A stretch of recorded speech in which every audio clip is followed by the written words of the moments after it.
From Layla to Rami Hassan, is it with an I or a Y, Ubisoft? Make up your mind. Disappearing for a while.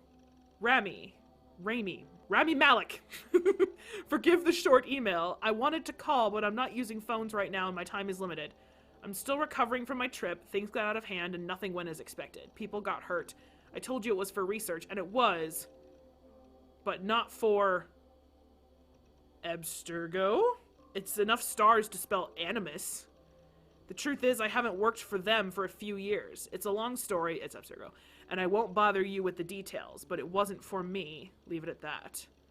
The group I'm with now, I can't explain, not over email, but they've shown me things, given me opportunities, and opened my eyes to a broader view. But not without cost. In fact, I fucked up last year, bad. More than once, and I need to make it right. I know all this sounds cryptic, it is, but I'm not in danger, not in the way you might think. If I'm being vague, you're being incredibly vague, that's what I was about to say. It's because I need to be. I don't want any data sniffers picking up on keywords that might raise alarms. Do I sound paranoid? A little? A lot? Here's the point. Don't worry about me. I'm with a couple of people who I trust now. They've been at this a lot longer than I have, and they're going to see me through this, I promise. At this time next year, things will be better. The skies will be clear, the earthquakes will stop, and we'll celebrate Ramadan together. It'll be just like the 90s all over again. Tell Mama and Baba I miss them and that I'm doing fine. Your sis, L. Raimi's response. I don't like the sound of any of this, Layla, and I don't like where this is leading. Not using phones is not the right way to ease my mind. You have my number, I suggest you call it. And no, I won't say hello to our parents for you, because doing so would bury me in questions I can't answer.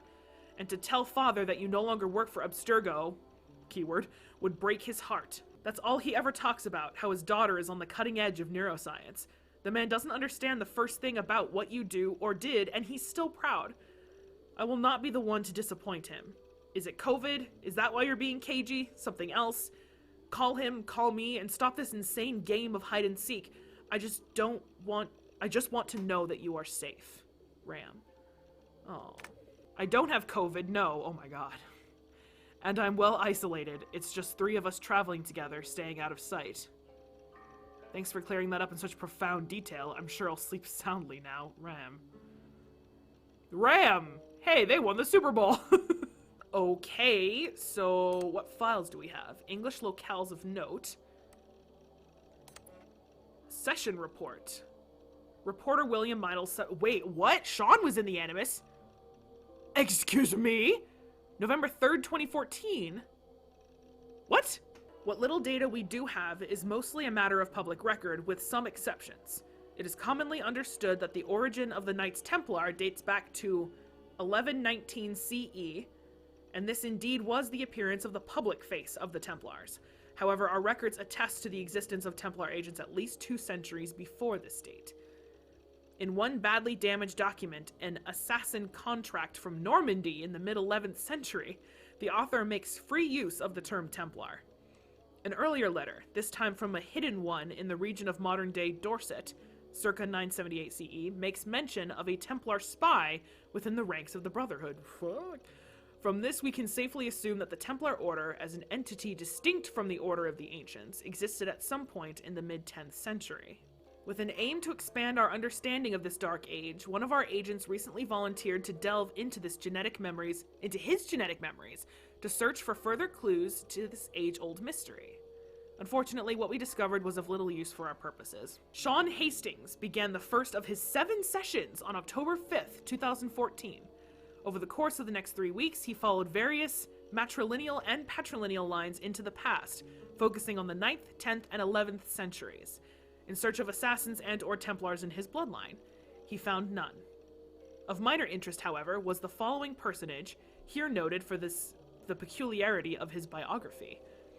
Ulriker Thorvaldsen. That's such a Skyrim Nord name. An early 9th century Jute who sailed north from modern-day Denmark with a wooden plank bearing a carving of a map that purported to mark the location of Thor's hammer. Ugh, Tomb Raider Underworld. Ulriker made it as far as Stavanger, I'm probably butchering all these names, before running afoul of a powerful clan there. Ulriker was defeated in battle and enthralled as a slave. Ooh. He escaped his captivity some 10 years later and returned to Jutland to marry and settle down. The location of Ulrich's map is unknown, and the existence of Thor's hammer, a precursor relic no doubt, remains unconfirmed. Okay. Ulrich's ancestors would later sail to England following the Normans' conquest of the island. Norman, that's my dog's name. Oh god, I hope no British people have a stroke when they hear me pronounce this. In modern day, Leicestershire? Leicestershire? Did I get that right? I'm so sorry. Leicestershire. That's how most Americans pronounce it, right? The irony that a man named Hastings would contain no useful genetic memory data regarding the Norman invasion of England in 1066 was not lost on our dear subject. Oh, poor Sean. Still, he retained his usual chipper wit, of course he did, and asked if he might next relive the genetic memories of his grandfather to, quote, give a Nazi a proper bollocking. Okay. Oh my good fucking lord. Okay, Eastern Messengers 1. Oh, fuck off. God damn it. Message 1. Layers upon layers of reality, each blurring into the next. Which is real and which is not? What if none are real? What if everything you know is false? We ran thousands of simulations, searching for the right version, searching for Desmond. Each one of them felt real, but there's no way of truly knowing, is there? Not for sure. Anything can be simulated, and finding the answer could mean erasure. Always I wanna be with you. There is a point where the difference between simulated and real is meaningless. If the universe were a simulation, what would it matter? The simulation, qua simulation itself, would be real. And therefore, everything within it would be real within the confines of the simulation. Oh boy, we're getting fucking meta. Say a scientist were able to simulate pain by inducing only a few neurons to fire. No physical harm. I am in pain, the subject says. No, you only believe you are, says the scientist. This is meaningless, as is this. You thought you were in pain, but you were mistaken. Yeah, God, I remember that. Message 2. No surprise, you were designed to have boundaries after all. And one cannot speak of that which one cannot conceive. The code, equations that define life. Oh! They are nestled deep within every star and every mote of dust. Every second that passes is a word, a symbol, all part of an intricate yet simple language existing within the framework of time itself. It is the one rule which applies to us all. Immutable. Inescapable. We know this. Humans were the instruments of an earlier species, the Isu. Resist the temptation to say superior. Different. They were better suited to some tasks, ill-suited to others. Yeah, we know that now, thanks Atlantis DLC. We cannot be said to have been built to achieve the same ends. A round disc on its edge is a wheel, on its side a plate. How we use something can often determine its value and its perceived purpose. I don't think I would try to eat off of a wheel, madam. Message 3. Break the code, break the node. That was the part that was played backwards. I remember that. Okay. These walls tell of a tragic story. A story we transcribed on our structures, on our artifacts. A story we could not alter. A mystery defying us in plain sight. We tried. Our scholars and scientists, poets and physicists, bright minds, rebellious hearts, they all tried so hard to bring about change. We all failed. None could change what we discovered, the stories written into the walls of these rooms. The reader has no power.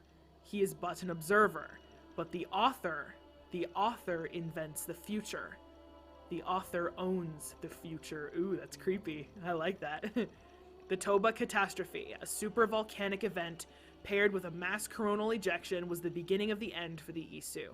It changed the Earth's environment, lowered its available oxygen levels, and generally fucked things up. The Isu never recovered. By our estimations, the last remaining Isu died just a century after the catastrophe. From that point forward, humans, their creation, ruled the roost. The disaster was not unforeseen. Isu scientists had known about their impending doom for years, perhaps decades, before the catastrophe occurred. Very reminiscent of Ragnarok. Very. They knew it was coming, and as much as they tried, they could not prevent it. To protect themselves, they worked feverishly to find a solution. 6 methods they tried, but due to a toxic combination of hubris, political infighting, and bad luck, all 6 failed. This is from present day of Assassin's Creed 3. The final method proved the most promising and was nearly complete when tragedy struck. It was this method that Desmond Miles revived when he saved the world from a second solar flare in December of 2012. Yes.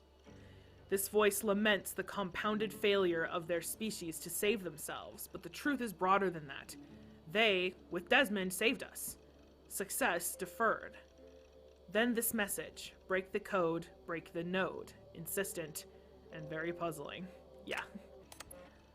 Reality is a mathematical model which gets solved over and over again by the observer. My brain is frying so hard right now, hold on. My brain wants its fast juice. We designed you and made sure to engineer your senses so you could perceive us just what we needed you to. I read that good. Neither more nor less. There are parts of time we preferred you to remain blind to. It was a necessity.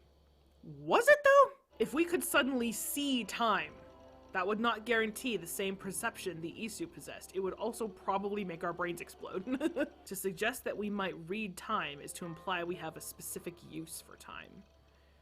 And I guess we can't read time, so we don't? Man, it's like frequency. Oh, what the fuck? Why? You're old! What happened? He's so old! Oh shit. Oh, you must be in California.